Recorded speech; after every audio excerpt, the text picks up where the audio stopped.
नमस्कार, मैं चुनचुन कुमार। स्वागत है झारखंडी हिंदी न्यूज पर। चलिए जानते हैं आज की छोटी बड़ी सभी महत्वपूर्ण खबरों को।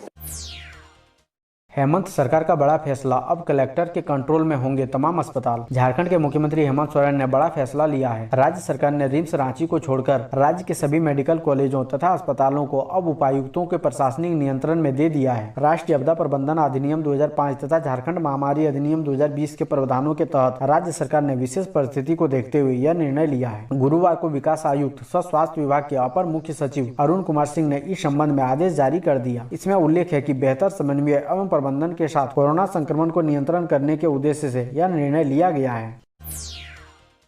24 घंटे में 106 लोगों की हुई मौत। हर घंटे 2 से ज्यादा लोग केवल रांची में मर रहे। 40,000 के पार पहुंचा राज्य में एक्टिव मरीजों की संख्या। पिछले 24 घंटे में झारखंड में कोरोना मरीज मिलने के सारे रिकॉर्ड ध्वस्त हो गए। 24 घंटे में 7,595 नए संक्रमित मिले, जो अब तक का सबसे बड़ा आंकड़ा है। अब तक एक दिन में सबसे ज्यादा 106 मौतें भी हुई। केवल रांची में हर घंटे 2 से ज्यादा लोगों की मौत हो रही है। 24 घंटे में रांची में 1467 नए संक्रमित मिले, जबकि 53 लोगों की मौत हुई। इसके साथ ही राज्य में एक्टिव मरीजों की संख्या 40,000 के पार पहुंच गया है। हेल्थ डिपार्टमेंट की ओर से शुक्रवार सुबह को जारी रिपोर्ट के मुताबिक राज्य में एक्टिव मरीजों की संख्या 40,942 है।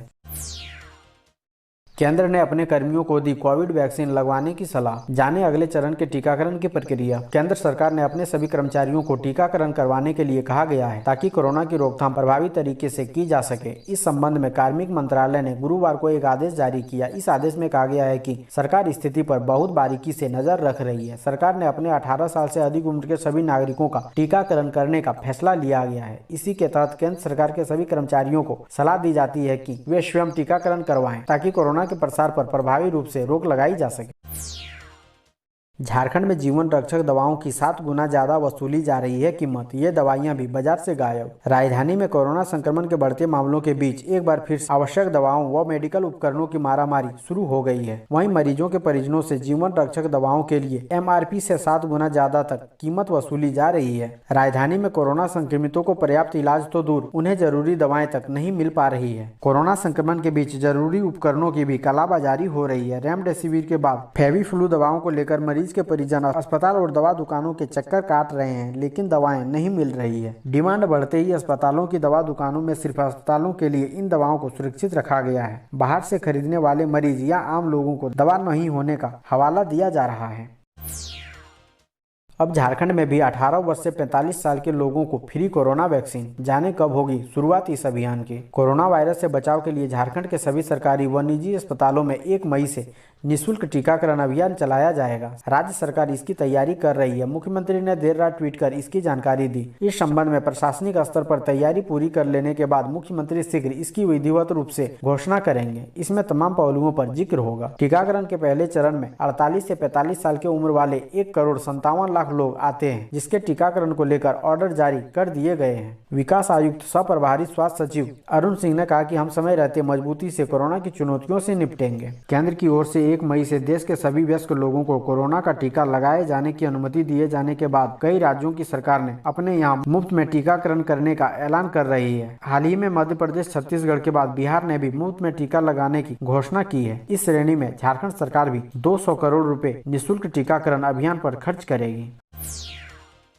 ऑक्सीजन की कमी से एक भी मौत हुई तो अपराध माना जाएगा। कोरोना संकट, नेशनल इमरजेंसी। हाई कोर्ट की तलब टिप्पणी। दिल्ली के अस्पतालों में ऑक्सीजन की कमी को लेकर दिल्ली हाई कोर्ट लगातार स्थिति का आकलन कर रहा है। कोर्ट ने एक सुनवाई के दौरान कहा कि अगर ऑक्सीजन की कमी से एक भी मौत हुई तो इसे अपराध माना जाएगा। उन्होंने केंद्र सरकार को फटकार लगाते हुए कहा कि दिल्ली को तुरंत ऑक्सीजन मुहैया कराई जाए। कोरोना संकट नेशनल इमरजेंसी है। अगर सरकार चाहे तो स्वर्ग और धरती को एक किया जा सकता है। कोर्ट ने कहा कि केंद्र वह सुनिश्चित करे कि राष्ट्रीय राजधानी को आवंटन आदेश के अनुरूप निर्बाध रूप से ऑक्सीजन की आपूर्ति हो। केंद्र के ऑक्सीजन आवंटन आदेश का कड़ाई से पालन होना चाहिए। इसमें किसी भी प्रकार की रुकावट पैदा करने वालों पर आपराधिक कार्रवाई की जाए।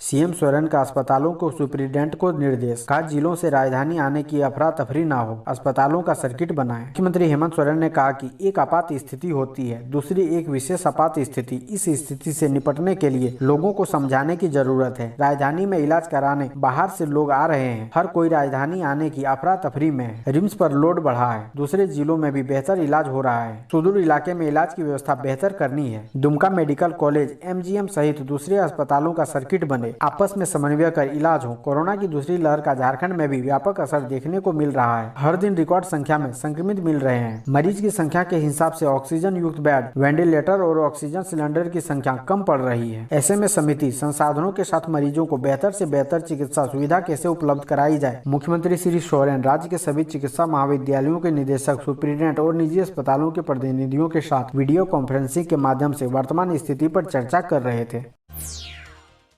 झारखंड में कोरोना बेकाबू, भाजपा, झामुमो और कांग्रेस में सिर फुटबॉल। हाल ही में हुई सर्वदलीय बैठक में राज्य सरकार को हर संभव सहयोग का भरोसा दिलाने वाले भाजपा के प्रदेश अध्यक्ष दीपक प्रकाश के तेवर अब तलक हो गए हैं। उन्होंने कोरोना संक्रमण के बढ़ते दायरे के लिए राज्य सरकार को दोषी ठहराया है। कहा, राज्य सरकार की कुव्यवस्था के कारण कोरोना संक्रमण तेजी से बढ़ रहा है। इस राज्य का सिस्टम मरा हुआ है, इसलिए लोग मर रहे हैं। पूरा राज्य भगवान भरोसे चल रहा है। इस विपरीत परिस्थिति में वे राजनीति से दूर रहना चाहते हैं, किंतु राज्य सरकार ने हालत बिगाड़ रखे हैं। सदर अस्पताल और रिम्स में व्यापक व्यवस्था का हवाला देते हुए कहा कि वहां दवाइयां ऑक्सीजन के अभाव में कराते हुए लोगों को हमने देखा है। मरीजों को बेड, चिकित्सा सलाह का अभाव और भूख से बिलखते हुए देखा है। कुछ मरीजों को बेड तो मिला है, किंतु चिंता करने वाला कोई नहीं है। सरकार स्वास्थ्य सुरक्षा सप्ताह मना रही है और शराब की दुकानों को खोलकर रखा गया है।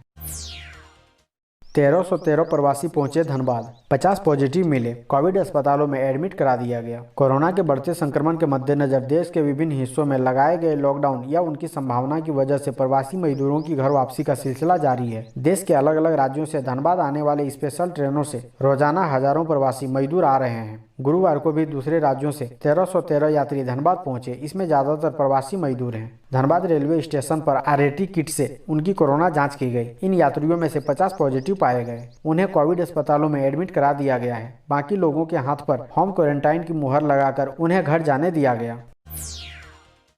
कोडरमा सदर अस्पताल में 50 ऑक्सीजन युक्त डेडिकेटेड कोविड हेल्थ सेंटर तैयार, जिला प्रशासन ने दिए कई निर्देश। कोडरमा जिले में कोरोना के लगातार बढ़ रहे संक्रमण से निपटने के लिए ऑक्सीजन युक्त बेड की उपलब्धता बढ़ाई जा रही है। इसी कड़ी में सदर अस्पताल में 50 ऑक्सीजन युक्त बेड से लेस DCHC यानी डेडिकेटेड कोविड हेल्थ सेंटर बनाया गया है। गुरुवार को DC व अन्य अधिकारियों ने DDHC का अचूक निरीक्षण कर सेंटर में उपलब्ध सुविधाओं की जानकारी ली। DC ने सिविल सर्जन को 24 घंटे चिकित्सकों व नर्सों के साथ अन्य कर्मियों को प्रतिनियुक्त करने का निर्देश दिया। झारखंड में अब ऑक्सीजन पर संग्राम, भाजपा, झामुमो और कांग्रेस में आरोप प्रत्यारोप। कोरोना पर नियंत्रण के सरकारी प्रयासों से इतर इस पर सूबे में सियासत चरम पर है। मुख्य विपक्षी दल भाजपा ने संक्रमण में निपटने की विफलता का आरोप जहां सत्तारूढ़ महागठबंधन पर लगाया, वहीं झारखंड मुक्ति मोर्चा ने करारा पलटवार करते हुए इन परिस्थितियों के लिए भाजपा की घेराबंदी की। आरोप प्रत्यारोप का दौर आरंभ होने के पहले सर्वदलीय बैठक में विपक्षी ने सरकार को सहयोग का पूरा भरोसा दिलाया था, लेकिन अब एक दूसरे पर आरोप की झड़ी लगाई जा रही है। गुरुवार को भाजपा विधायक दल के नेता बाबूलाल मरांडी ने ऑक्सीजन की उपलब्धता को लेकर राज्य सरकार पर निशाना साधा। उन्होंने कहा कि बोकारो स्टील प्लांट से ऑक्सीजन दूसरे राज्यों में भेजने की तैयारी हो चुकी है। अपने राज्य में संसाधन मौजूद रहते हुए भी प्रबंधन और समन्वय के अभाव में सरकार केवल बयानबाजी कर रही है। रेमडेसिविर खरीदने में भी सरकार अभी टेंडर ही खेल रही है। CBSE बोर्ड ने 9वीं से 12वीं तक परीक्षा पैटर्न बदला। CBSE ने सत्र 2021-22 से कक्षा 9वीं से 12वीं तक के परीक्षा पैटर्न में बड़ा बदलाव किया है। नए पैटर्न के अनुसार कॉम्पिटेंसी बेस्ड क्वेश्चन पूछे जाएंगे। इसका उद्देश्य है छात्र छात्राओं को लॉजिकल बनाना, बच्चों की analysis, higher order skill, critical thinking के साथ कंसेप्ट क्लियर की ओर मोड़ना। CBSE ने गुरुवार को पत्र जारी कर सभी स्कूलों से नए पैटर्न के अनुसार छात्र छात्राओं को तैयारी करने को कहा है। न मिले राशन तो इस नंबर पर करें कॉल, तुरंत होगी कार्रवाई। कोरोना के बढ़ते कदम को देख डीलरों को मिला आदेश। कोरोना महामारी में लोगों को परेशानी ना हो, इसके लिए गुरुवार को जिला आपूर्ति पदाधिकारी सब विशिष्ट अनुभाजन पदाधिकारी शबीर अहमद ने बैठक की। बैठक में श्री अहमद ने कहा कि यदि कोई राशन डीलर समय पर राशन का वितरण नहीं करता है या लाभुकों को कम राशन दिया जाता है तो इसकी शिकायत लाभुक हेल्पलाइन नंबर 9798189430 पर करें। इस नंबर पर 24 घंटे व्हाट्सएप व मैसेज के माध्यम से शिकायत दर्ज कराई जा सकती है। अगर कोई फोन करके शिकायत दर्ज करना चाहते हैं तो वे सुबह 11 बजे से 2 बजे तक शिकायत दर्ज करा सकते हैं। झारखंड में 55 वर्ष से अधिक उम्र के पुलिस कर्मियों को संक्रमित इलाके में नहीं मिलेगी ड्यूटी, बदले में दिया जाएगा ये काम। पुलिस मुख्यालय ने कर्मियों को कोरोना संक्रमण से बचाने की पहल की है। राज्य के 55 साल से अधिक उम्र के वैसे पुलिसकर्मी जो डायबिटीज, उच्च रक्तचाप या लीवर आदि की बीमारियों से ग्रसित है, वहीं गर्भवती महिला पुलिसकर्मी को ड्यूटी में छूट प्रदान की गई है। ऐसे लोगों को संक्रमित इलाके में ड्यूटी नहीं दी जाएगी। ऐसे पुलिसकर्मियों को साधारण काम में लगाया जाएगा। पुलिस मुख्यालय DIG कार्मिक ने इससे जुड़ा आदेश सभी जिलों के SP को जारी किया है। वहीं पुलिस कर्मियों को ड्यूटी के दौरान कोरोना संक्रमण से बचने के लिए निर्देश भी दिए गए हैं। गुमला में ऑक्सीजन की कमी नहीं, जिले में 70 से ज्यादा सिलेंडर।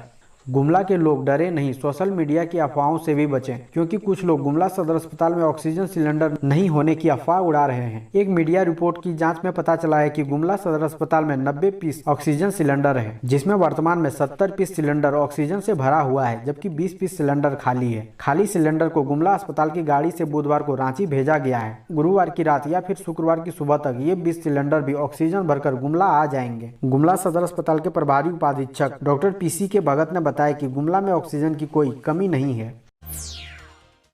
कोरोना काल में हवाई यात्रा करनी हो तो हो जाएं सावधान, इन बातों का रखेंगे ख्याल तो रांची एयरपोर्ट पर नहीं होगी परेशानी। कोरोना के बढ़ते संक्रमण के बीच आप हवाई सफर करना चाहते हैं तो सावधान हो जाइए। अगर थोड़ी सी लापरवाही बरतते हैं तो आप परेशानी में पड़ सकते हैं। सुरक्षित हवाई सफर के लिए आपको सजग करने की जरूरत है, ताकि आप बेवजह परेशानियों में नहीं पड़ें। इसके लिए आप हवाई सफर से 72 घंटे पहले ही कोरोना जांच रिपोर्ट साथ रखें। रांची एयरपोर्ट पर कोरोना जांच रिपोर्ट नहीं होने पर आपकी कोरोना जाँच कराई जाएगी और संक्रमित पाए जाने पर होम आइसोलेशन में रहना पड़ेगा।